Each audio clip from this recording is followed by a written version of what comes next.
इस दुनिया के मनुष्य तो सभी कहते हैं कि भ्रष्टाचारी पने से मुक्ति कैसे हो।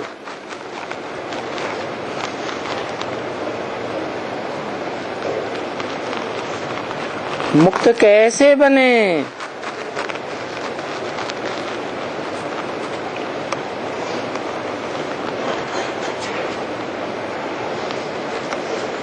एम ऑब्जेक्ट है ही स्कूल में बहुत अच्छी,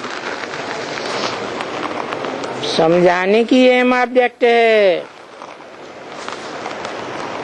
और बाबा ने रात में भी समझाया।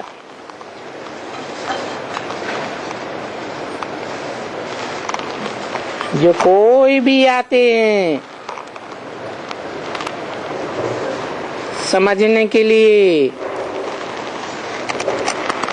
उनको पहले पहले ऊंचे से ऊंचे भगवंत का परिचय दो।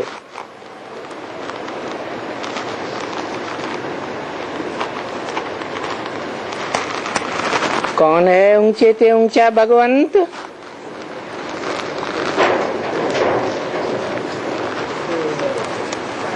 जो भ्रष्ट आचरण से बिल्कुल परे है।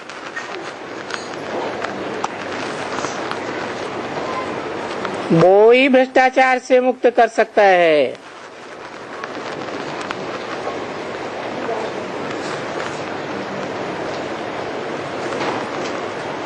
गाया भी जाता है ऊंचा तेरा धाम, ऊंचा तेरा नाम, ऊंचा तेरा काम।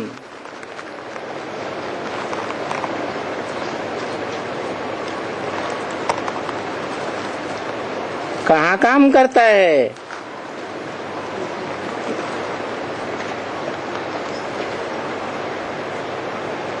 ऊंचे से ऊंचे सत्य धाम में काम करता है क्या?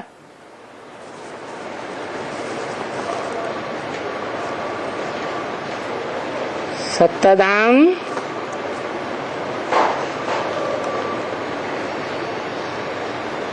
जहाँ सत्य आत्माएं रहती हैं,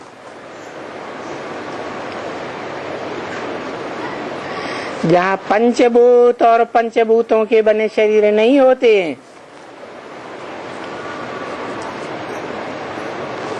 वहाँ काम करता है।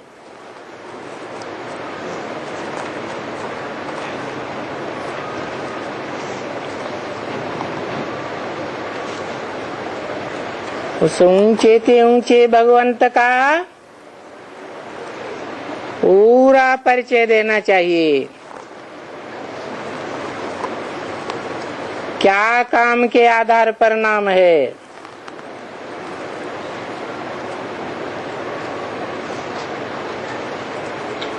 और काम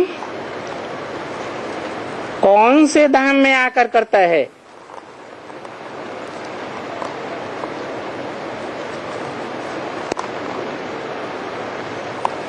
और वहाँ उसका रूप क्या है जहाँ काम करता है?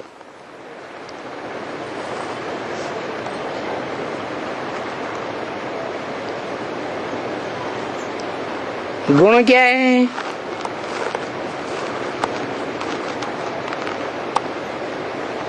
सारा परिचय देना चाहिए।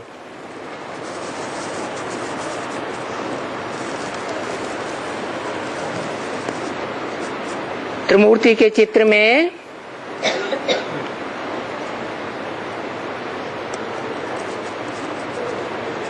वो चित्र भी दिया हुआ है।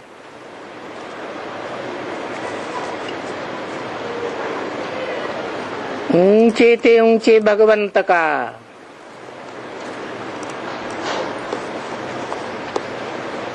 कौन सा चित्र है?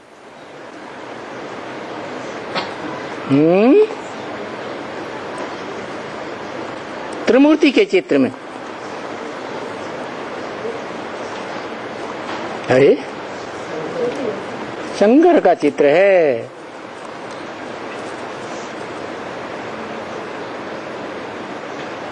कहा तो ये गया है कि ब्रह्मा विष्णु शंकर इनकी जयंती भी बर्थना टिप्पणी है।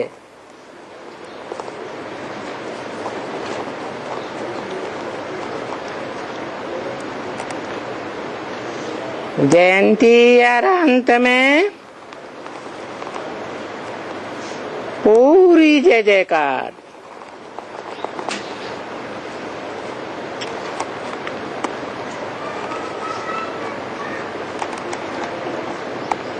ऐसी जय जयकार होती है जो सारी दुनिया में उसके यादगार चित्र बनाए जाते हैं।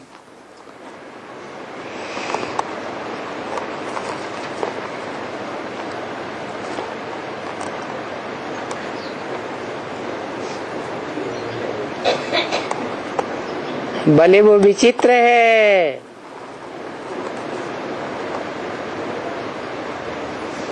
चित्र से विपरीत कहा जाता है, फिर भी उसका चित्र भी है और विचित्र भी है। बताओ, त्रिमूर्ति में उसका कौन सा चित्र है? ऊंचे ते ऊंचा भगवंत। अच्छा, यहाँ भक्ति मार्ग में उसका क्या यादगार है?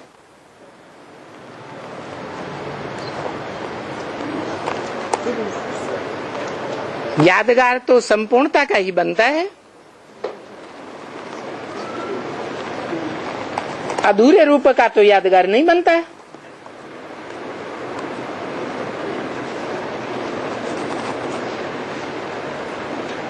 और उसके संपूर्ण रूप का आदेश क्या है?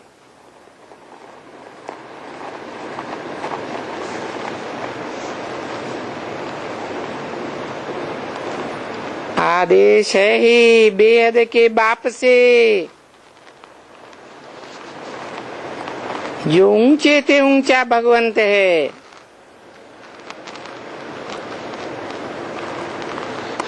जिसको ही बाप कहा जाता है।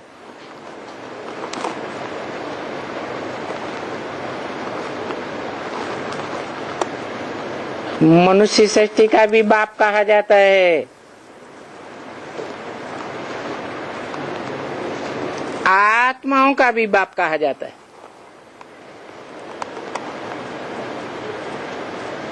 मनुष्य सृष्टि का भी ऊंचे ते ऊंचा बाप और आत्माओं का भी ऊंचे ते ऊंचा बाप।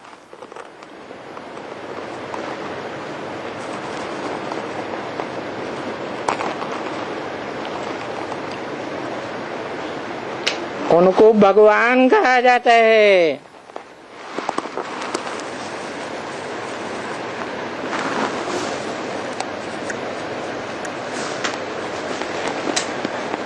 उनको कह करके दूर कह दिया, उनको, इनको नहीं। जो तथाकथित बेसिक नॉलेज लेने वाले ब्रह्मा कुमार कुमारी समझते हैं, किनको समझते हैं? है ब्रह्मा को समझते हैं। जो ब्रह्मा बाजू में ही बैठा हुआ है,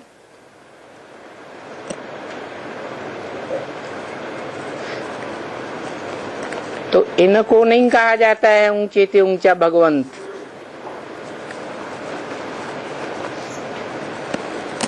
उनको कहा जाता है। क्यों दूर कर दिया? और दूर भी कर दिया तो उसको क्यों नहीं कहा?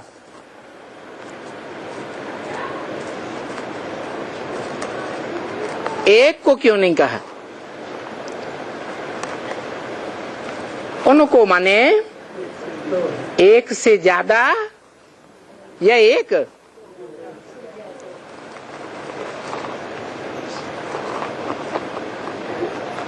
जबकि उनके जो नीचे है, ऊंचे ते ऊंचे भगवंत के जो नीचे हैं, उन तीनों को भी ब्रह्मा विष्णु शंकर कहते हैं।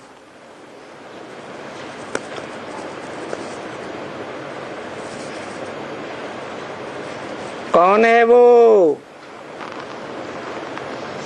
जो ऊंचे से ऊंचा भगवंत है और ब्रह्मा विष्णु शंकर उसके नीचे हैं।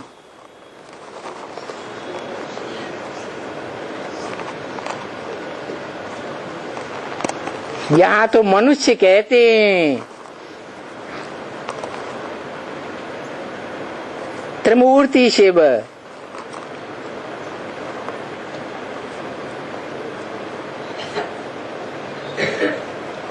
कहते तो हैं परंतु जानते नहीं हैं कि वो ऊंचे ते ऊंचा भगवंत कौन है।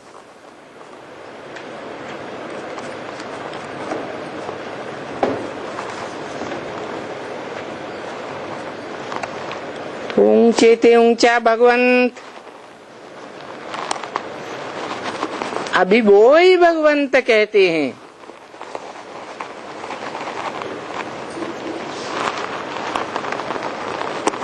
जो ऊंचे ते ऊंचा है, कहते हैं माने ऊंचे ते ऊंचे धाम, सत्य धाम, परम धाम में बैठकर कहते हैं है? वहां आवाज होती है कि वाणी से परे धाम है, तो वहां तो नहीं कहते होंगे।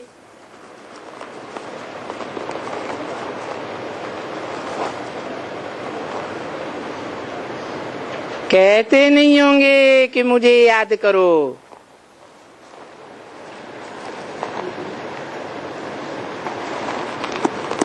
सत्ताधाम में बैठ कर कहते होंगे कि मुझे याद करो। उनको वहां मुख होता है, हाथ पांव नाक आंख कान होते हैं, वहां तो नहीं होते। तो जो दुनिया में यादगार बनती है वो परमधाम के रूप की यादगार बनती है या कोई और देश है?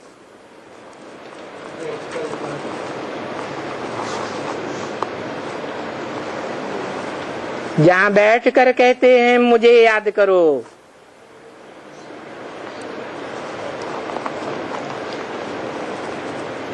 तो पावन बन जाएंगे क्या? निराकार धाम में जो रूप है उसे याद करने से पावन नहीं बनते हैं। जैसे मुसलमान कहते हैं अल्लाह मियां अर्श में रहता है, फर्श में नहीं रहता।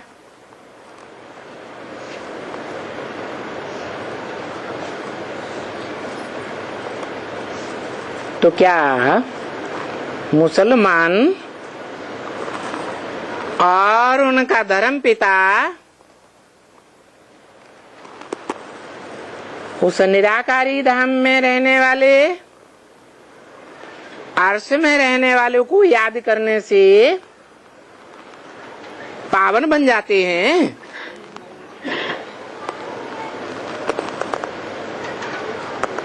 पावन बनकर पावन दुनिया स्वर्ग में आते हैं? आते हैं?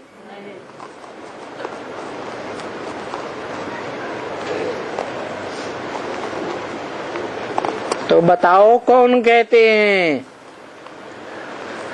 कहाँ कहते हैं कि मुझे याद करो?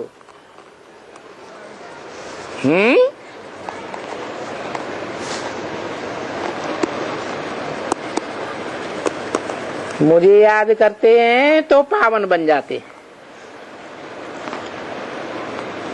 हैं। कोई नहीं बताता है। साकार दुनिया में आकर कहते हैं वो निराकार ज्योति बिंदु साकार दुनिया में आकर मुख से कहते हैं।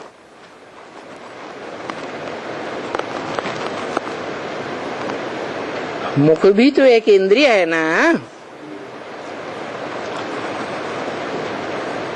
मुख से ही ज्ञान सुनाया जाता है। तो ये ऊंचे से ऊंची बात ज्ञान की कहते हैं कि मुझे याद करो।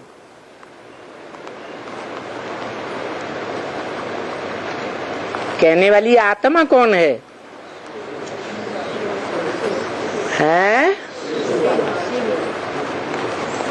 आत्मा तो ऊंचे से ऊंचा भगवंत की ही है, परंतु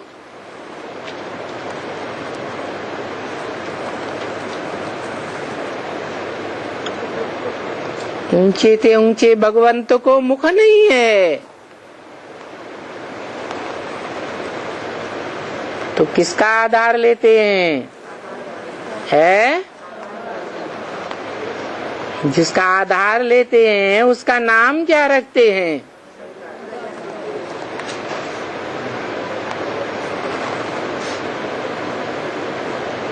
ब्रह्मा नाम रखते हैं। परंतु ब्रह्मा तो बहुतों के नाम है।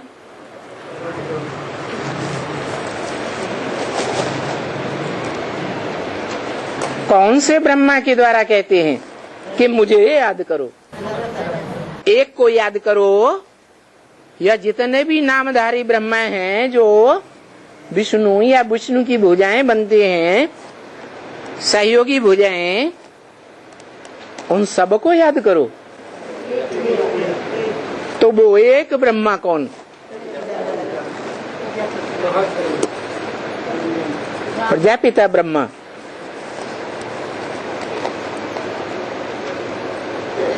प्रजापिता ब्रह्मा मनुष्य सृष्टि का बाप है? किसका बाप है?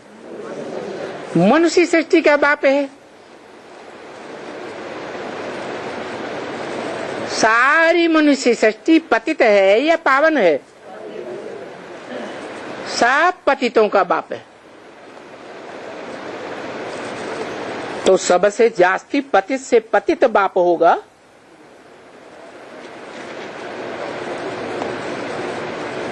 कि पावन होगा? है पावन प्रजापिता ब्रह्मा, पतित। तो पतित कैसे कहेगा कि मुझे याद करो? है पावन बनकर कहता है। तो जब पावन बनता है तो उस पावन का पावन रूप भी बनता होगा कि पतित रूप होगा। तो वो पावन रूप कौन सा है जिसको ऊंचे से ऊंचा भगवंत कहा जाता है? क्योंकि ऊंचे से ऊंच और नीचे से नीच कहाँ गाया जाता है? सप्तधाम की तो बात ही नहीं। ये तो साकार सृष्टि की बात है, जहाँ ऊंचे से ऊंचे देवताएं भी होते हैं, भिखारी मनुष्य भी होते हैं, पतित कर्म करने वाले राक्षस भी होते हैं, और इसी सृष्टि पर भगवान भी होता है, जिसे ऊंचे से ऊंचा भगवंत कहा जाता है। तो उस ऊंचे से ऊंचे भगवंत की यादगार कोई होगी या नहीं होगी? क्या यादगार है? शिवलिंग। तो त्रिमूर्ति के चित्र में क्यों नहीं बताया कि ऊंचे से ऊंचा भगवंत कौन है?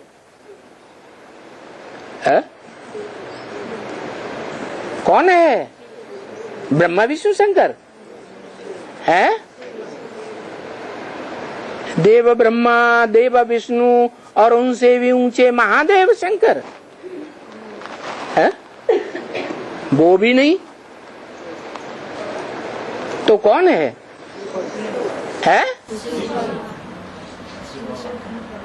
शिव बाबा। जो ब्रह्मा कुमारियां चित्र में दिखाती हैं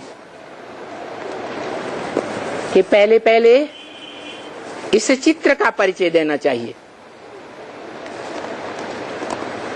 लिंग दिखाई दिया, उसके 32 गुण दिखाई दिए, कहती हैं कि ये निराकार के गुण हैं। अब गुण या अवगुण साकार में होते हैं या निराकार में होते हैं?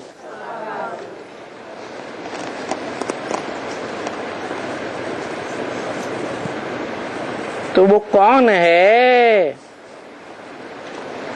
साकार है या निराकार है या आकारी है?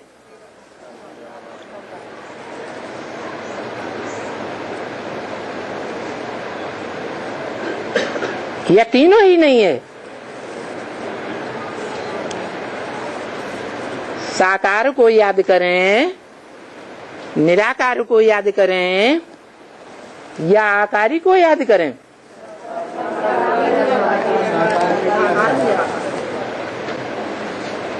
क्योंकि पतित भी तब बनते हैं जब दो का संग होता है, कम से कम। या अकेले पतित बनते हैं?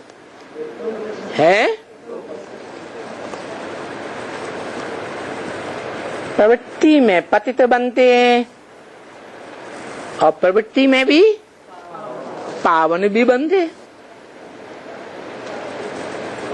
तो जो ऊंचे से ऊंचा भगवंत है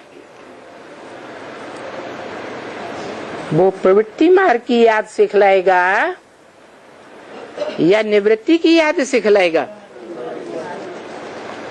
प्रवृत्ति की याद क्या है?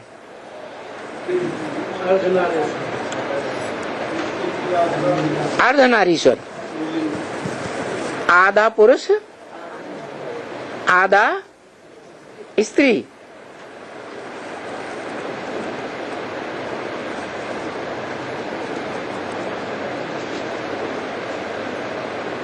जो पतितों को पावन बनाने वाली आत्मा है वो पावन धाम से आती होगी, है? कहाँ से आती है? पावन धाम से आकर पतित दुनिया में पार्ट बजाती होगी।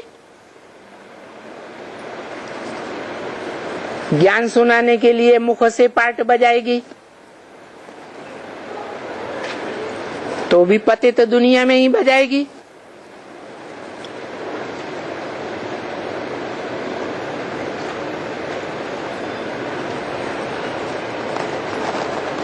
तो ये कैसे कहते हैं कि मुझे याद करो?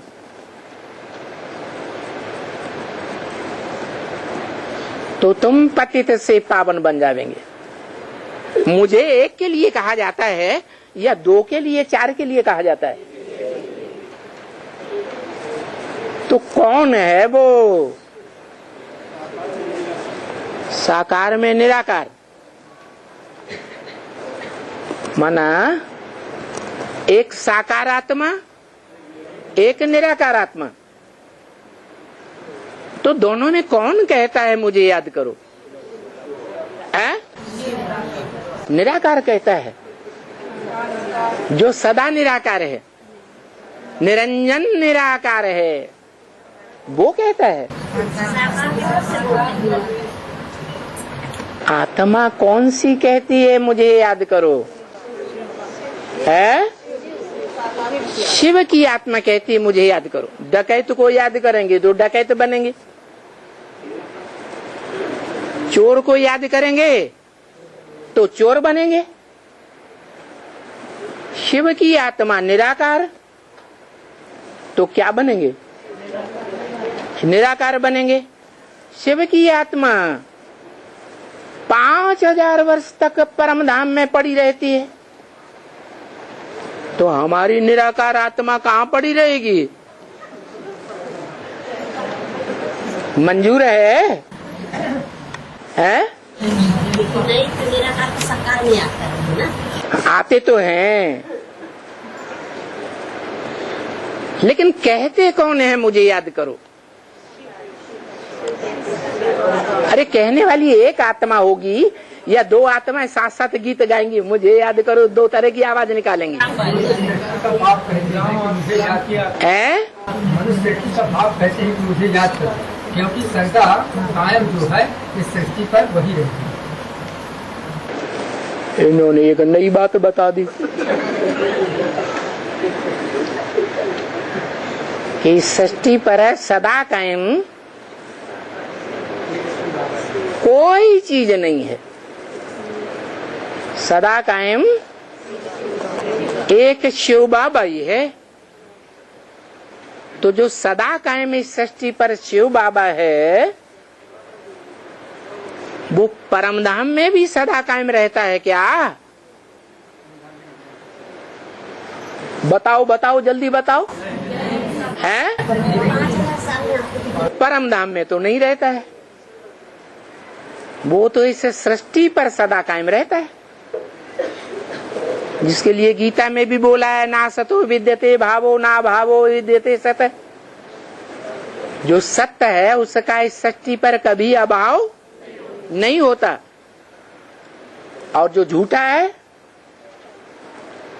वो आज है कल नहीं होगा। जैसे भारत खंड है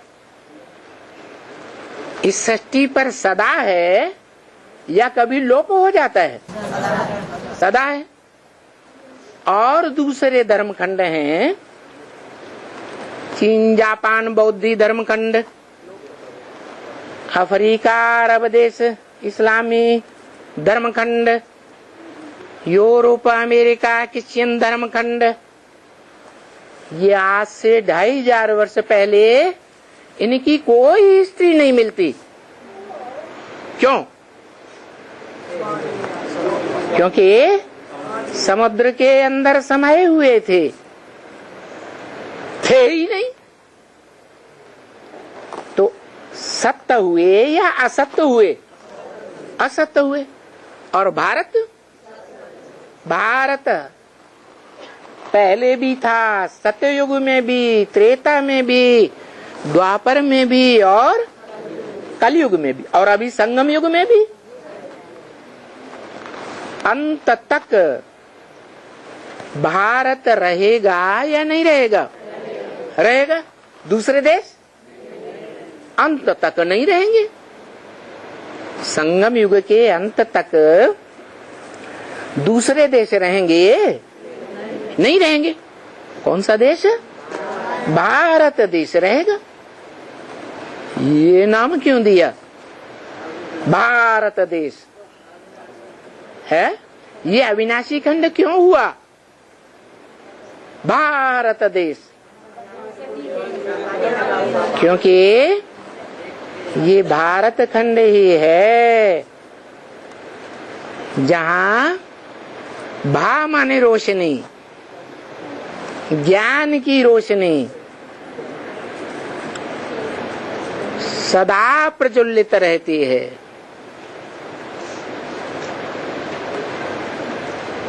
ज्ञान माने जानकारी। काई की जानकारी? झूठ की नहीं, काई की? सत्य की जानकारी इस भारत खंड में सृष्टि के आदि से लेकर के अंत तक रहती है। इसलिए ये भारत खंड अविनाशी खंड है। सत्ता का कभी विनाश नहीं होता। तो जो सत्य देश भारत खंड है वो तो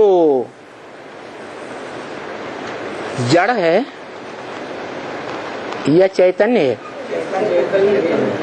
तो जड़ कहता है। जड़ तो बोलेगा कैसे? आवाज ही नहीं करेगा। चैतन्य की भी परिभाषा बताई है भगवान ने। क्या परिभाषा बताई है? बोलते चालते को चैतन्य कहा जाता है। तो जरूर भारत खंड में कोई आत्मा है जो सृष्टि के आदि से लेकर के अंत तक बोलती चालती है। क्या? मुख वाली है, ज्ञान सुनाने वाली है।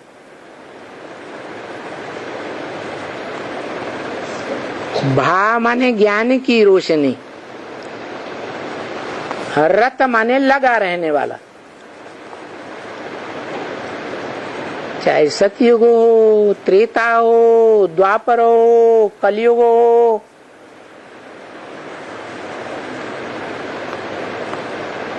ऑल राउंड पार्टधारी ऐसा है जो ज्ञान युक्त ही है। सतयुग में देवता है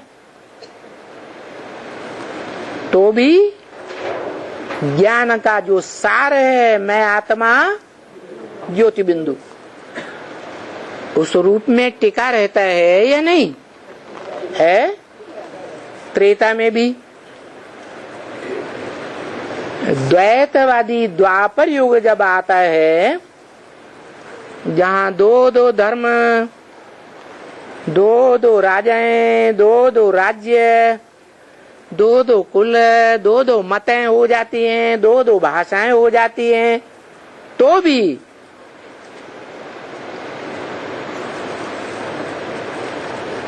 ज्ञान की रोशनी में टिका रहता है या अज्ञान युक्त हो जाता है?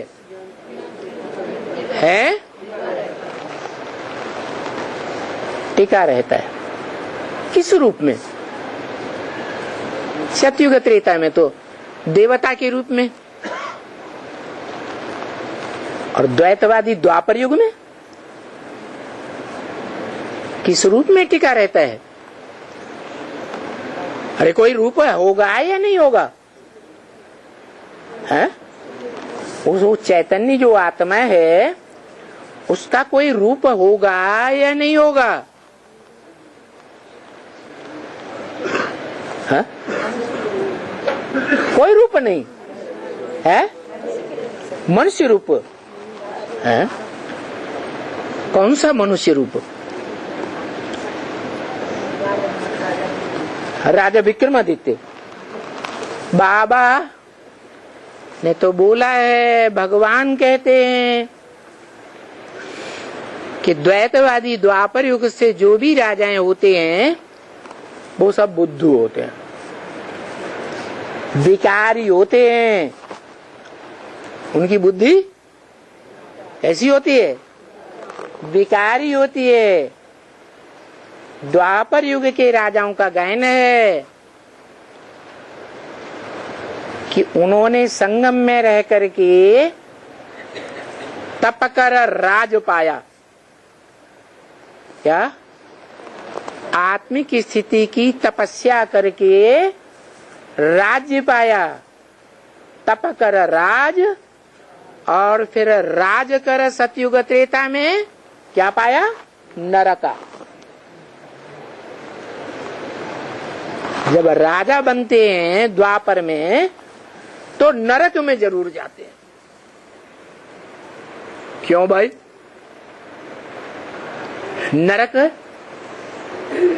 नरक में क्यों जाते? स्वर्ग में क्यों नहीं जा सकते? क्योंकि द्वापर युग से जो भी इब्राहिम, बुद्ध, क्राइस्ट आदि धर्म पिताएं आते हैं वो नर हैं या स्वस्थिति में रहने वाले सदाशिव हैं? नर हैं। तो नर क्या करेगा? नर नरक बनाता है। सदा स्वस्थिति में रहने वाला जो भगवान है वो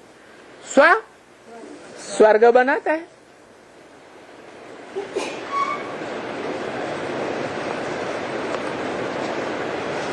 तो जो चैतन्य भारत है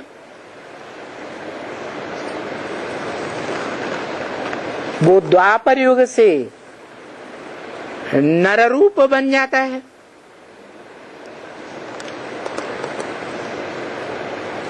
तो कोई नाम रूपधारी होगा ना? नहीं होगा। कौन होगा? है? हाँ, गीता में ही लिखा हुआ है, व्यास प्रसादात, व्यास की प्रसन्नता से ये गीता ज्ञान मिला।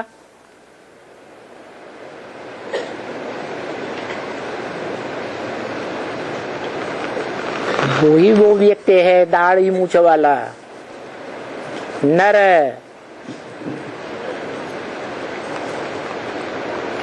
वो ही ब्रह्मा है, ब्रह्म नाम रूपधारी। जो आत्मा सतयुग त्रेता में जन्म लेते लेते द्वापर के आदि में क्या बन जाती है? भी आस। भी माने विशेष रूप से, आस माने बैठ जाती है। का धंधा करने के लिए है? क्या विशेष धंधा करने के लिए है? लिखने के लिए, शास्त्र लिखने के लिए। शास्त्रों में तो लिखा है कि लिखने वाले गणेश थे। लिखने वाले कौन थे? गणेश। अब बोलने वाला व्यास था।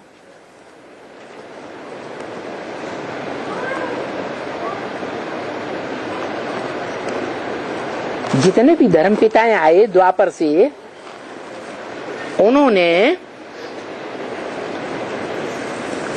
अपने धर्म शास्त्र की बातें बोली हैं या लिखी है? बोली हैं। कोई भी धर्म पिता ने लिखा नहीं धर्म ग्रंथ। क्राइस्ट ने बाइबल नहीं लिखी, मोहम्मद ने कुरान नहीं लिखे, गुरु नानक ने धर्म ग्रंथ, वो क्या गुरु ग्रंथ साहब नहीं लिखा। उनके शिष्यों ने बाद में लिखा पट्टी की। तो जो बाद में लिखते हैं वो कुछ गलती कर सकते हैं, मिक्स कर सकते हैं या नहीं कर सकते?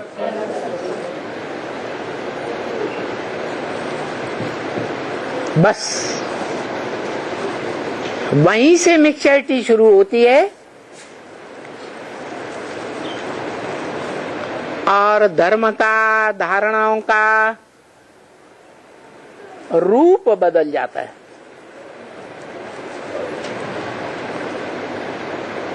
जैसे दूध का भरा हुआ घड़ा हो, उसमें एक बूंद विकारी सांप की डाल दी जाए। सांप बड़ा विकारी होता है ना, तो सारा दूध क्या हो जाएगा? मिक्सचर चीज से क्या हो जाता है? विष हो जाता है, जिस विष से वैश्य बन जाते हैं, वैश्या बन जाते हैं। क्या बन जाते हैं? वैश्य या वैश्या। जैसे सतयुग त्रेता में जो देवी देवताएं होते थे वो एक से प्यार करते थे। बाबा ने चित्र बनवाई दिया लक्ष्मी नारायण का, उनके बच्चों का, राधा कृष्ण का। राधा की आंख कृष्ण में डूबी थी और कृष्ण की आंख राधा में डूबी थी। चलो ये तो ज्ञानेंद्रियों की बात हुई, श्रेष्ठ इंद्रियों की बात हुई। लेकिन द्वापर युग से जो देवताएं हैं वो भ्रष्ट इंद्रियों से आचरण करने वाले बन जाते हैं या नहीं बन जाते? भ्रष्ट माने निचली, चलो बन जाते हैं।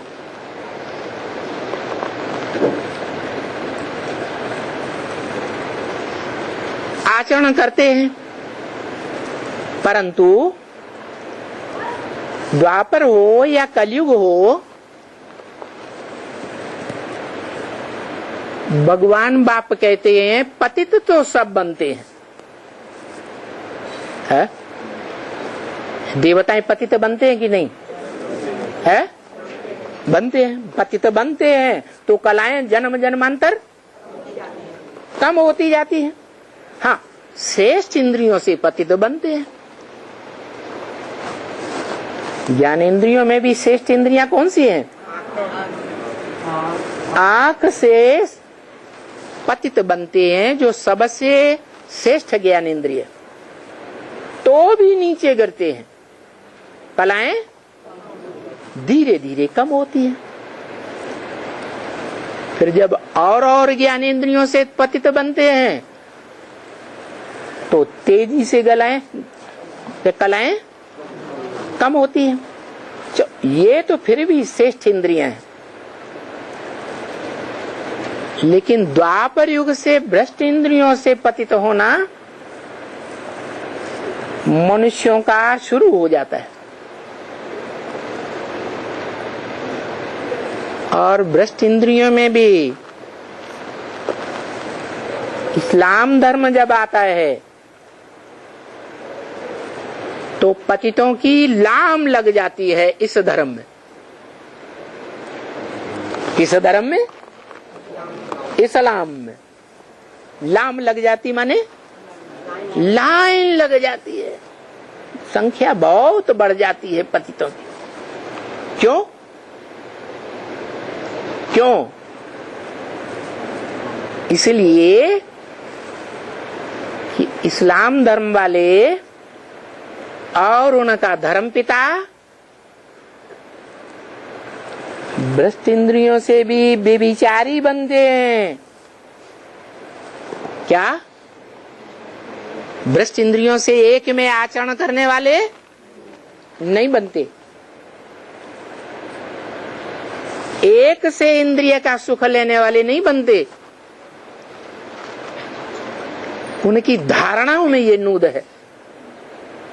क्या है कि अनेकों के साथ पतित बनते, उनके धर्म में नूद है। कम से कम जीवन में 4 तो जरूर चाहिए।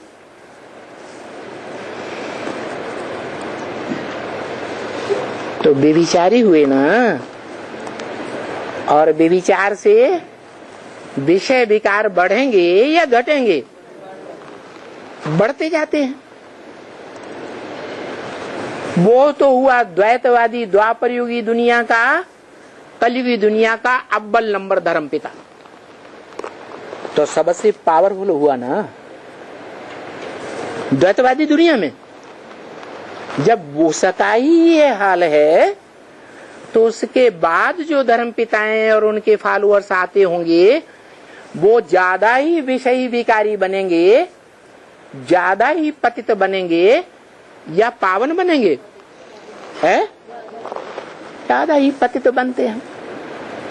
तो जब धर्म पिताएं ही पतित बनते हैं तो उनको फॉलो करने वाली प्रजा कहो, रचना कहो, वो भी पतित बनती है।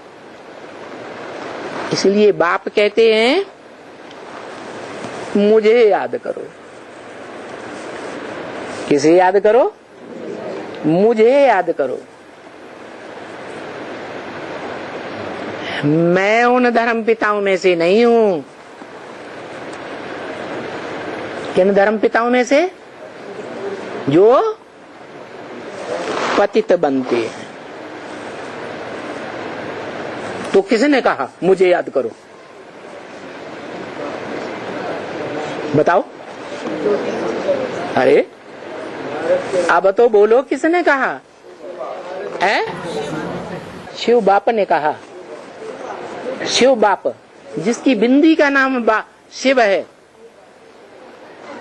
उस बिंदी आत्मा ने कहा है। शिव बाबा ने कहा। राम वाली आत्मा गड़बड़ गड़बड़ करते। कभी कहते एक राम वाली आत्मा ने कहा, कभी कहते शिव बाप ने कहा, जिसकी बिंदी का ही नाम शिव है।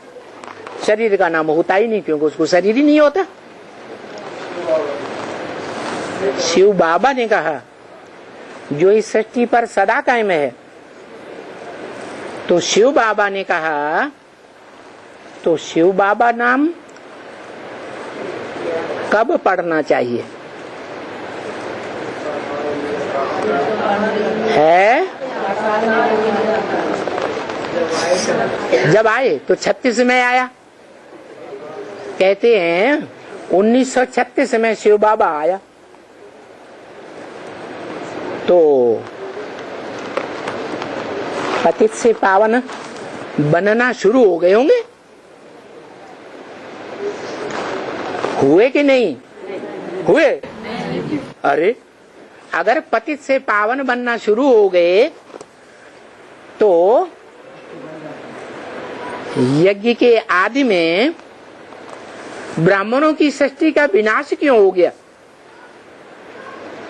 शास्त्रों में भी लिखा है, ब्रह्मा ने सृष्टि रची, उनको पसंद नहीं आई तो क्या कर दिया? खलास कर दिया। यज्ञ के आदि में सन 36-37 में जो ब्राह्मणों का संगठन तैयार हुआ था, वो 1947 से पहले ही वो संगठन पूरा टूट गया या रह गया? टूट गया। नया संगठन शुरू हुआ तो ब्रह्मा के द्वारा ही, लेकिन अव्वल नंबर ब्रह्मा के द्वारा हुआ या नंबर 2 के ब्रह्मा के द्वारा या नंबर 3 ब्रह्मा के द्वारा? जो नंबरवार ब्रह्मा है उनका नंबर लग गया, तो दादा लेखराज का नंबर लगा। 1947 से नया संगठन शुरू हुआ। संगठन का नाम क्या पड़ा? है ब्रह्मा कुमारी ईश्वरीय विश्वविद्यालय।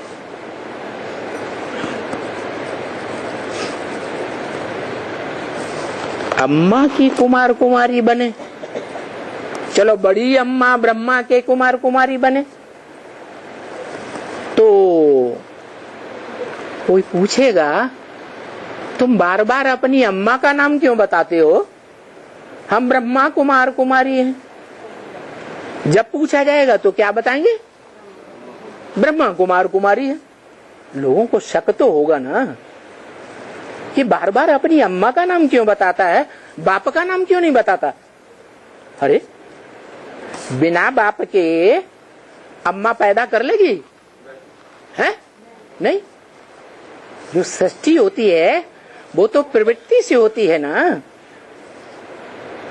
अकेले से कैसे हो जाएगी?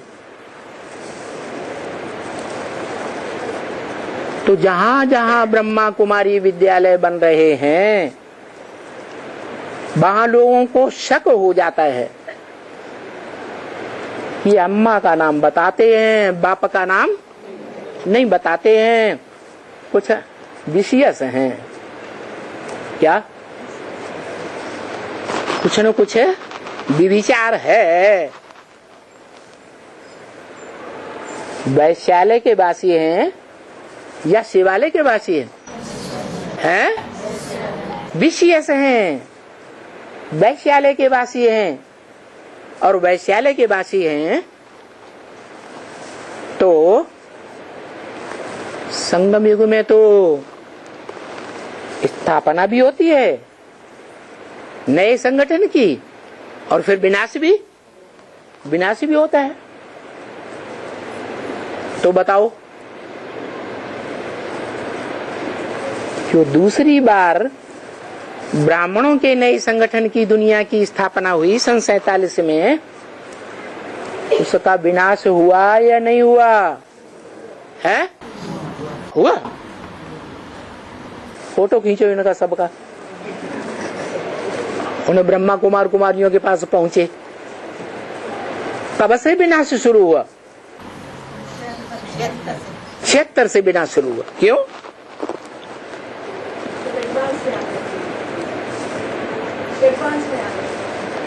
इसलिए विनाश शुरू हुआ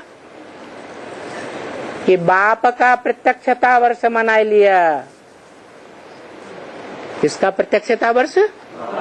बाप का। वो बाप जो इस सारी मनुष्य सृष्टि का बाप है, उसका प्रत्यक्षता वर्ष मना लिया। उसका काम क्या है? सारी मनुष्य सृष्टि के बाप का काम क्या है? असली काम क्या है?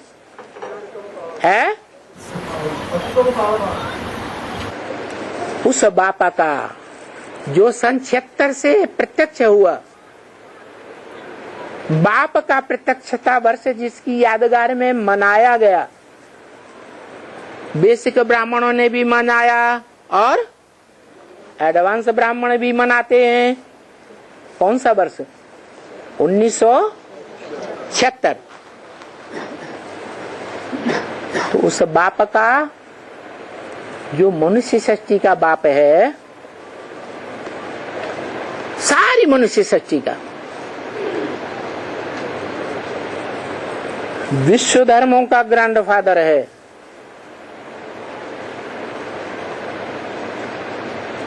और धर्म पिता है तो ग्रेट फादर है। क्या? ग्रेट माने महान।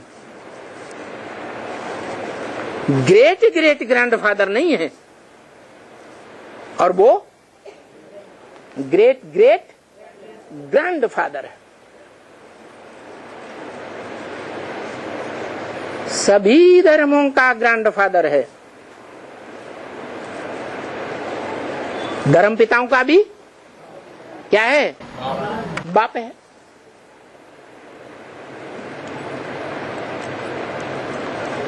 धर्म पिताएं भी एडम आदम आदि देव को मानते हैं या नहीं मानते हैं? तो मानते हैं। सृष्टि के आदि में मानते हैं या मध्यांत में मानते हैं? उनकी बुद्धि में कब की बात बैठी हुई है? एडम आदम की,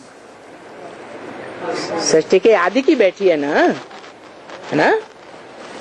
तो वो ग्रेट ग्रेट ग्रैंडफादर जो सारी मनुष्य सृष्टि का बाप है, 500-700 करोड़ मनुष्य सृष्टि का बाप है,